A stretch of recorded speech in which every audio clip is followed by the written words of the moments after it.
मधुबन के बाबा,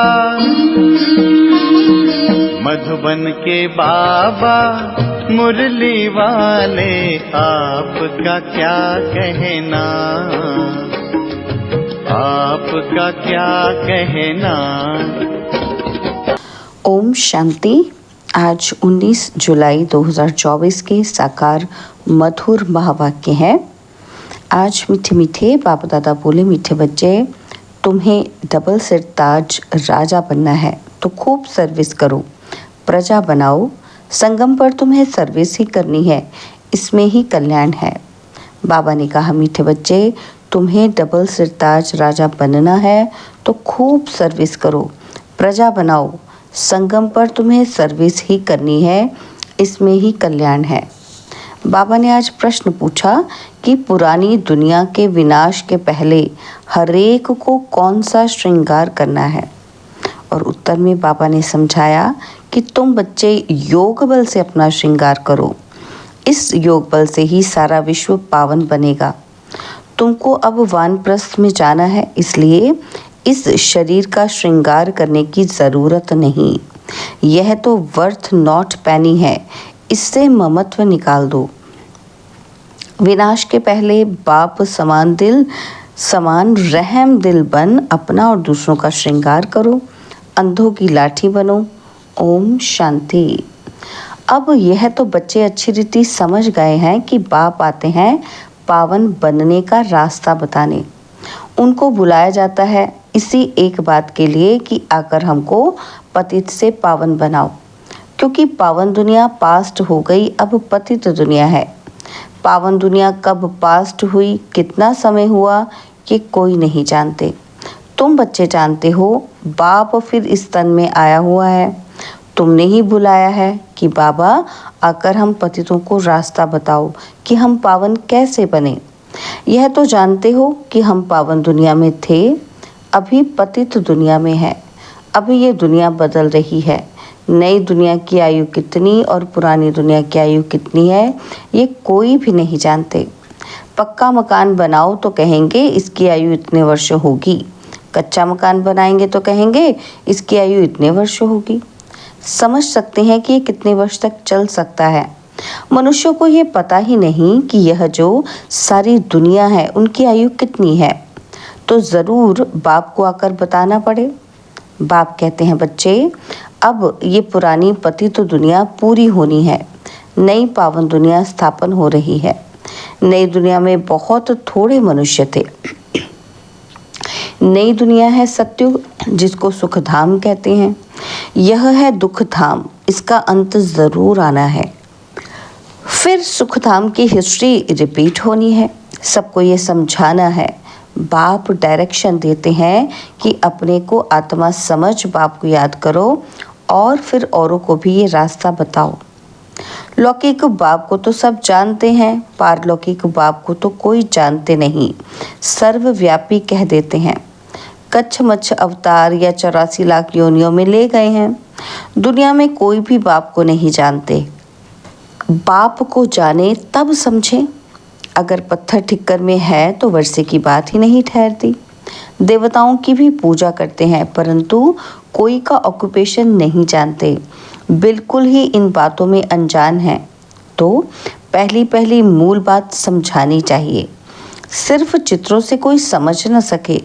मनुष्य बेचारे न बाप को जानते हैं न रचना को जानते हैं कि शुरू से लेकर ये रचना कैसे रची। देवताओं का राज्य कब था, जिनको पूजते हैं कुछ भी पता ही नहीं है। समझते हैं कि लाखों वर्ष सूर्यवंशी राजधानी चली, फिर चंद्रवंशी लाखों वर्ष चले। इसको कहा जाता है अज्ञान। अभी तुम बच्चों को बाप ने समझाया है, तुम फिर रिपीट करते हो। बाप भी रिपीट करते हैं ना, ऐसे समझाओ, पैगाम दो, नहीं तो राजधानी कैसे स्थापन होगी।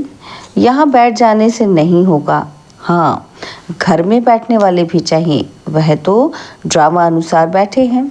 यज्ञ की संभाल करने वाले भी चाहिए। बाप के पास कितने बच्चे आते हैं मिलने के लिए, क्योंकि शिव बाबा से ही वर्षा लेना है। लौकिक बाप के पास बच्चा आया तो वो समझेंगे कि हमको बाप से वर्षा लेना है।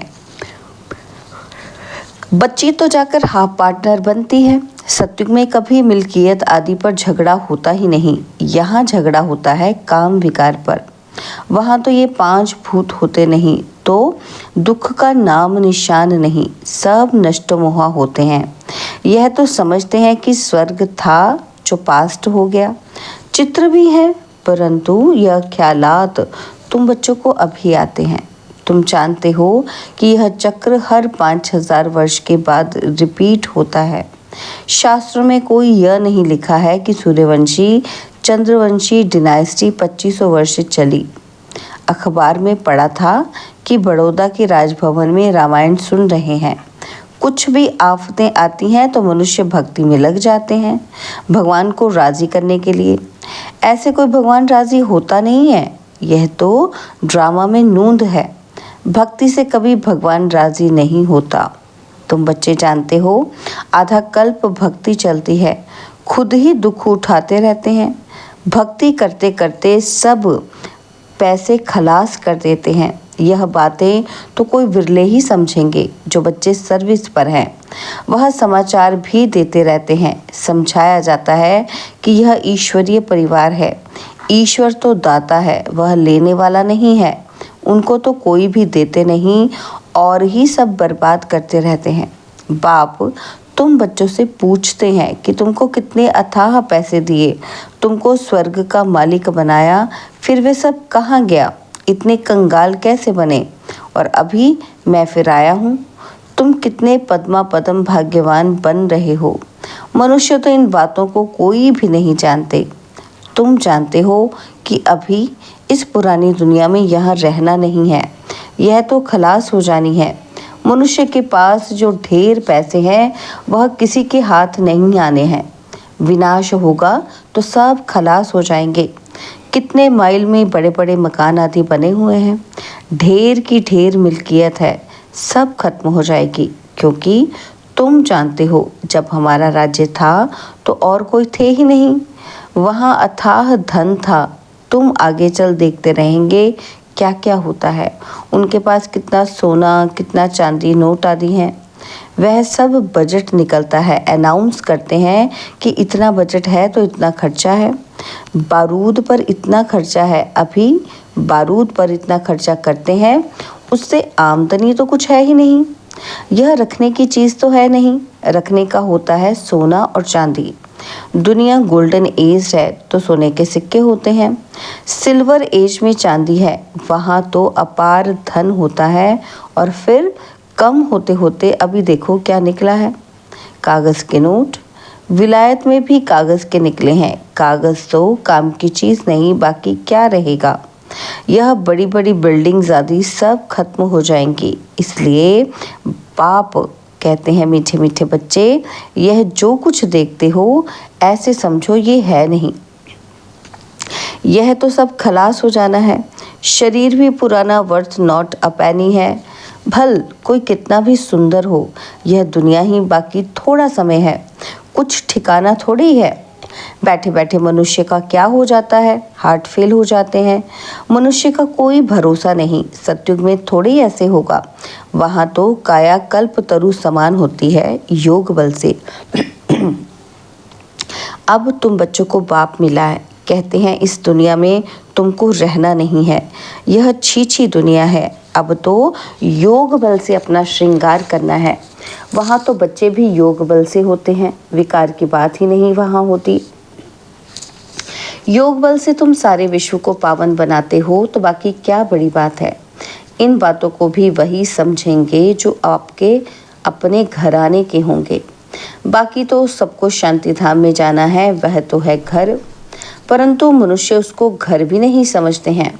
वो तो कहते हैं एक आत्मा जाती है, दूसरी आती रहती है, सृष्टि वृद्धि को पाती जाती है। रचयिता और रचना को तुम जानते हो, इसलिए कोशिश करते हो औरों को समझाने की, यह समझकर कि बाबा का स्टूडेंट बन जाए, सब कुछ जान जाए, खुशी में आ जाए। हम तो अब अमरलोक में जाते हैं। आधा कल्प तो झूठी कथाएं सुनी है, अब तो बहुत खुशी होनी चाहिए। अमरलोक में हम जाएंगे, इस मृत्युलोक का अभी अंत है। हम खुशी का खजाना यहाँ से भर कर जाते हैं तो इस कमाई करने में, झोली भरने में अच्छी रीति लग जाना चाहिए। टाइम वेस्ट नहीं करना चाहिए। बस अभी तो हमको औरों की सर्विस करनी है, झोली भरनी है। बाप सिखलाते हैं, रहमदिल कैसे बनो, अंधों की लाठी बनो। यह सवाल तो कोई सन्यासी, विद्वान आदि पूछ नहीं सकते। उनको क्या पता स्वर्ग कहाँ, नर्क कहाँ होता है। भल कितने भी बड़े बड़े पोजीशन वाले हैं, कमांडर चीफ एरोप्लेन्स के हैं, कमांडर चीफ लड़ाई के हैं, स्टीमर के हैं, लेकिन तुम्हारे आगे ये सब क्या है? तुम जानते हो, बाकी थोड़ा समय है। स्वर्ग का तो कोई को पता ही नहीं। इस समय तो सब तरफ मारामारी चल रही है। फिर उनको एरोप्लेन्स अथवा लश्कर आदि की दरकार नहीं होगी। यह सब खलास हो जाएंगे। बाकी थोड़े मनुष्य रहेंगे, यह बत्तियां, एरोप्लेन आदि रहेंगे, परंतु दुनिया कितनी छोटी रहेगी, भारत ही रहेगा। जैसे मॉडल छोटा बनाते हैं ना, और कोई की भी बुद्धि में नहीं होगा कि मौत आखिरीन कैसे आना है। तुम तो जानते हो, मौत सामने खड़ा है। वह कहते हैं हम यहाँ बैठे ही बॉम्ब छोड़ेंगे, जहाँ गिरेगा सब खत्म हो जाएंगे। कोई लश्कर आदि की दरकार नहीं है। एक एक एरोप्लेन भी करोड़ों खर्चा खा जाता है। कितना सोना सबके पास रहता है, टन्स के टन्स सोना है, वह सब समुद्र में चला जाएगा। ये सारा रावण राज्य एक आइलैंड है।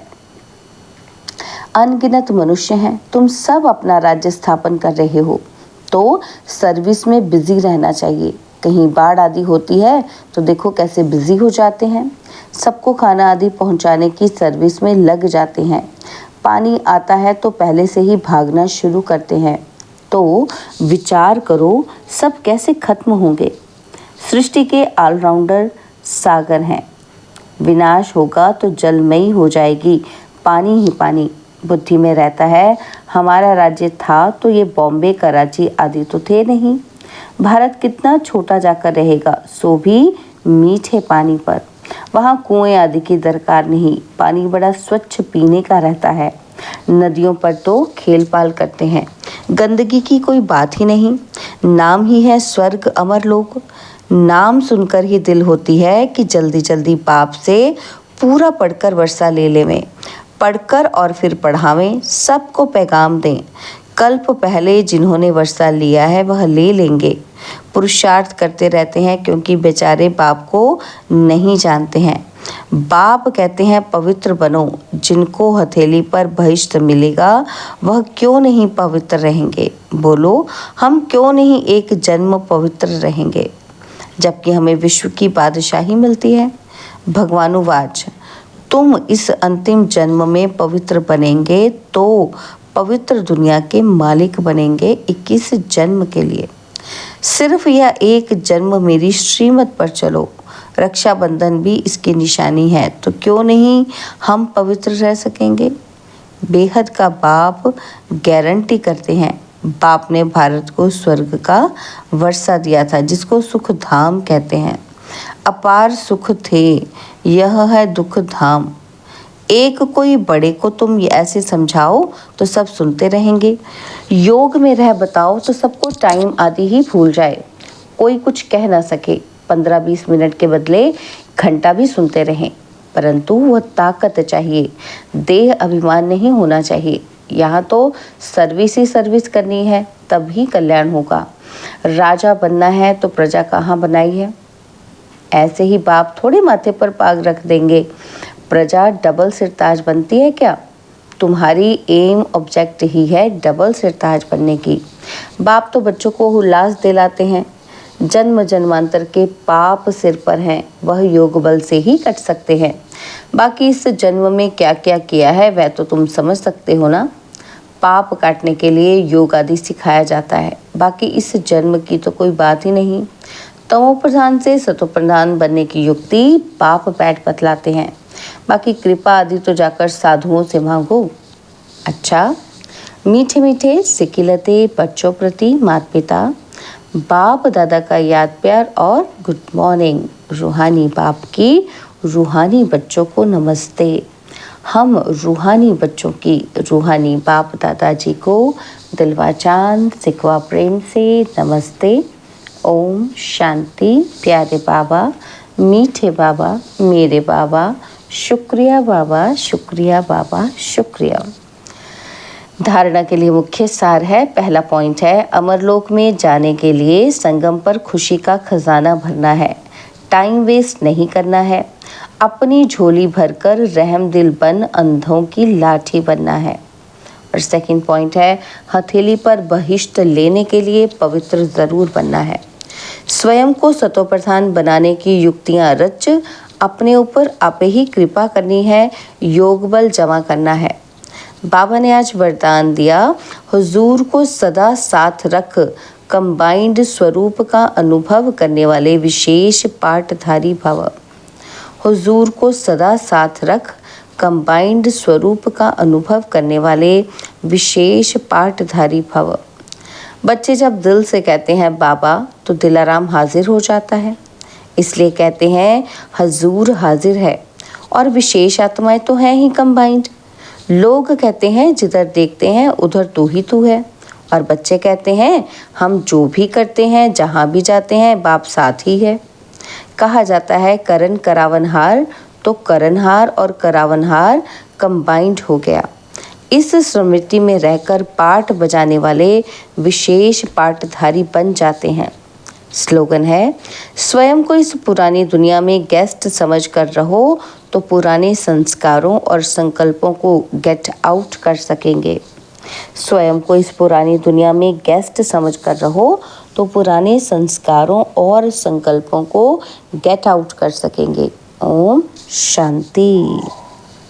और अब यह एक बहुत अच्छी वीडियो भी जरूर देखें।